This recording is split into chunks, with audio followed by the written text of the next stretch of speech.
রাজনীতি করেন, তবে কিছু দেখে দেখে শেখা দরকার আমি মনে করি। এই যে ছবিগুলো দেখছেন না, ছাত্রলীগের সাধারণ সম্পাদক নাকি বাগেরহাটের, আর যারা এই নৃশংসতা ঘটাইছেন তীব্র নিন্দা প্রতিবাদ জানাচ্ছি। কারণ তার পরিবার, তার ফ্যামিলি কেউ কিছু করে নাই। অপরাধী হইলে তার সাজা হবে, আদালত করবে। কারো হাতে নেওয়া এগুলো ঠিক না। আল্লাহর বিচার কিন্তু রয়ে গেছে। একজনকে তাড়াইয়া আপনি যদি এই কাজ করতে থাকেন, তাহলে সে কী অপরাধ করছিল? তাই সাদ্দাম বা যার এই যে পরিবারের সাথে এই যে এগুলো দেখে শিক্ষা নেন। আগামী যারা রাজনীতি করবেন, রাজনীতিতে আসবেন, ঠিক আছে, এমন কোনো কাজ করবেন না এর বক্তব্যকে আপনারাও যেন না হইতে হয়।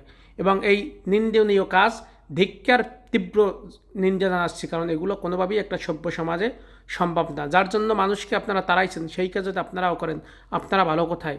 তবে এগুলো ভালো হবে না। আই স্টুডেন্ট টু বড়, ঠিক আছে? এইখান থেকেও শিক্ষা নেন, এখনও সময় আছে। সুন্দর মানুষের সাথে মেলেন, ভালো কাজ করেন।